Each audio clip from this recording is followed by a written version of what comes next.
welcome. Today we're here in this beautiful place, Varadero, Cuba, and we have the fortune to have with us Dr. Mauricio Rincon, specialist in integrative medicine. Welcome, Mauricio. Thank you so much, Felipe, for this invitation. I am very happy and thankful to be here. Okay, well, would you mind telling us what is integrative medicine?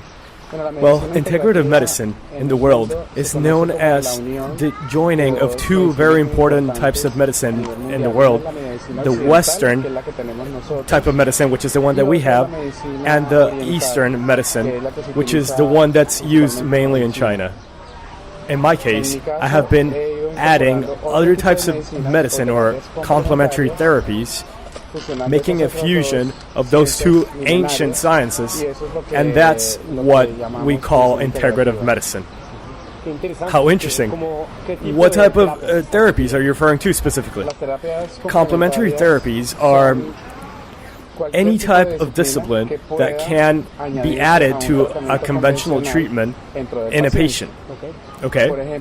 For example, if a cardiologist is treating a person because they're hypertense, then that cardiologist can recommend to that person to do some sports or to meditate, for example, to improve their levels of stress and tension. And in that moment, exercise, physical exercise or meditation will be a complementary therapy to the Western type medicine, which is the medicine that we'd be using on that patient to treat his hypertension.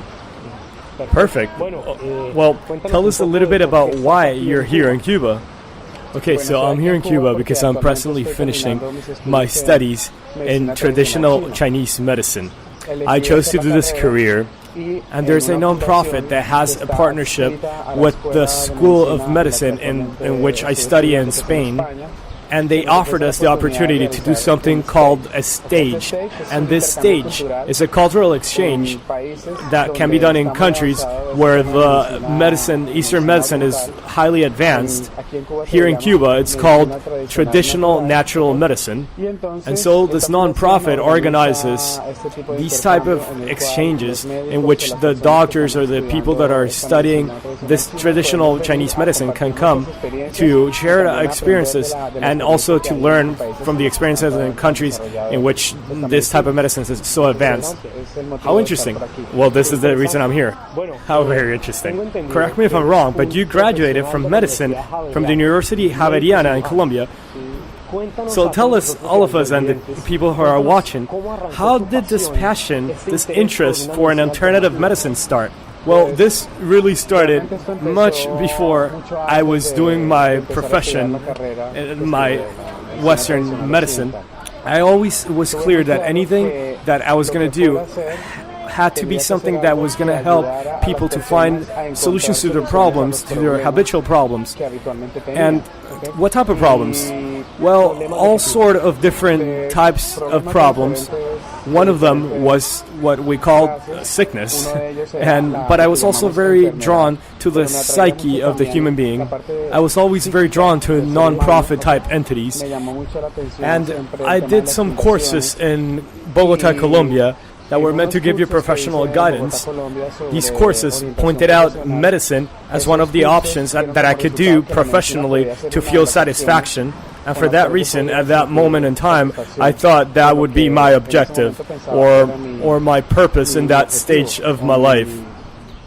And so I started studying medicine. And when I finished the career, I wanted to specialize in surgery, and I was working a lot of time for that. I went to Spain for 8 years, and I lived in Spain 8 years. And I found out that the way in which I could really develop that objective and that passion that I had since I was very young was a completely different one. And that's when I discovered that beyond what I had learned in my career, the human being works with energy. And so the first contact that I had with this concept of energy that is still widely unknown was Reiki. And then I did a diploma program in alternative therapy. During that diploma program, I had the opportunity of learning about different therapies like floral essences, the shiatsu therapy, that is a Japanese therapy, healing with polyhedra, crystals, and other types of disciplines, I found that the essence, the basis of all these types of sciences are the same that we can see in traditional Eastern medicine. And that's when I decided to study my career in this type of medicine, and I'm presently finishing this in an institution in Spain named the Superior School of Traditional Chinese Medicine, and it's a 4-year program, and this stage is part of the final requisites to finish this career. Well, thank you for that. And if I heard right, you were invited to do a conference here in Cuba in a subject that you're very passionate about and that is of my particular interest, which you like to call, tell us, emotional medicine? Yes, emotional medicine. That is correct, Felipe. And, well, everything started because this first week that I was here in Cuba treating patients with the help and support of the doctors here in the different hospitals of the city of Holguín, which is the city where I was. There was a patient that had a psychiatric urgency, and from the Western medicine standpoint, there are some psychiatric conditions that require urgent action from a specialist in that area. Many times it depends on the urgency to hospitalize the person. In this case, it was a vital urgency because this person wanted to kill themselves, and usually the person needs sedatives and needs to be hospitalized and needs an intense psychotherapy treatment until the person leaves that thought away, because we understand that although that is not the objective of the person, that idea that they have in a moment of crisis, it could lead them to actually take action and do it. So we were able to treat this person, and during the first week of treating that person with a technique that I use frequently, which is called aroma tapping, and I gave it this name myself because it's the mix of aromatherapy with tapping, which is psychological acupuncture. And with this person we used aromas, and we used what we call medicine focus in mind, body, and emotions to liberate this idea that was wanting her to kill herself. And it worked quite well. We were able to treat her with the help of two of my co-workers that came from Spain and with the director of the program, and the result was so good that I was offered to explain these type of therapies to my partners and to the teachers, and we prepared this conference that was very, very interesting. That's fantastic. And I also understand that you had the chance to also do a demonstration that a little more physical, more evident. That's right. One of the people that came assisted to this conference was a psychologist, and she wanted to volunteer herself to see how well this could work on a physical ailment. She had had a pain for over 2 weeks that prevented her from sleeping well, and in that particular case we focused on treating the emotions that were related to her pain in her shoulder, and the main emotions associated with this were sorrow and powerlessness, which was what prevented her from carrying her granddaughter.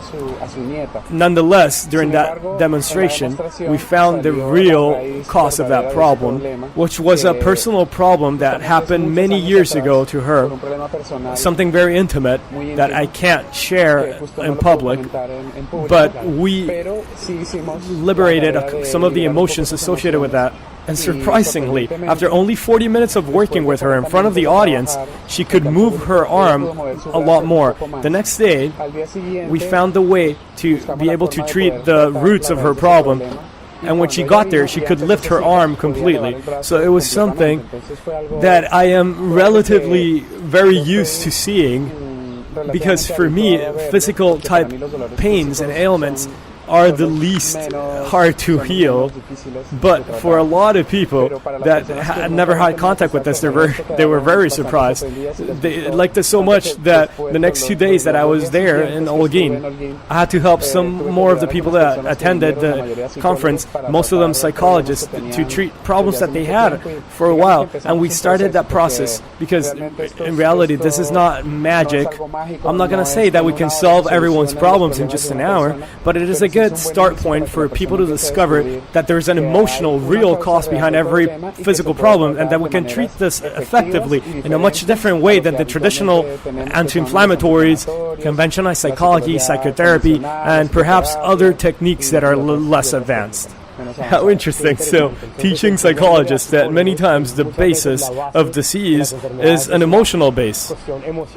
Yes. With the experience that we have presently with my team, we know that really everything starts in our childhood. It is true what is said that we start suffering from the moment we're born, because it is good to keep in mind that a child before he's 5 years old has heard the word no 40,000 times, or don't do that. And from that, he starts feeling frustrated, sad, repressed by his parents. The child wants to discover the world, but everything he receives is no, no, no. So from that point, seeds are planted, so to speak, in his emotional system, and he starts developing a series of ideas and paradigms that he will keep creating during his whole life. And if we don't treat that from the root, the problem will always persist, whether it be a physical pain, a mental problem, or an emotional problem, or a serious disease. And the person keeps repeating and repeating different events in their life until they can liberate these. And many times they do it spontaneously, and sometimes with somebody who needs to help them. How interesting. We're referring to all type of disease, from something small to something much larger, like cancer or another type of disease. Yeah, in the world there are many doctors, including myself, that treat disease of idiopathic nature, which means that in theory we don't know where it's coming from, and also doctors, including myself, who are more interested in curing diseases that are supposedly incurable. And in reality, they do have a solution. We're not going to say the statement right now that every disease has a cure, even though we do know they actually do. This is all an investigation, a present investigation, and what we do know is that a person that is in a terminal illness, they can find a way, a different way of finishing their lives, far away from their problems, from conflicts that have started since they were very young. And obviously there are also many diseases that we call incurable that do have a cure presently. I have personally been able to help many people that have fibromyalgia, which I personally believe is not a terminal disease. It's more a state that can be treated and effectively treated with the techniques we presently use. Well, now that you're speaking about the techniques, for me, I'm very interested in this personally. Also for the people watching, tell us a little bit about which are the plans for this year. What are you planning for the rest of the year? Because I would personally want to know more about this subject, and I'm sure many of the people watching would like to as well. So tell us a little bit. Of course, Felipe, I've been developing a subject for over 2 years that is related with nutrition. It is called Nourishment for the Being. And we have done a series of conferences in Spain, Colombia, Peru, Chile. Nourishment for the Being. Nourishment for the Being, yes. We have also started doing some workshops, and now it is a formative program. Nourishment for the Being helps people to understand that we don't only feed ourselves from what we eat and what we physically digest, but also from what we see, from what we feel, from our emotions, from what we receive from the people around us, from the environment in which we work and live. So when the person understands that, they start feeding all the components of their body in a much more complete way, and then any treatment is much more effective. How interesting. Something very complete.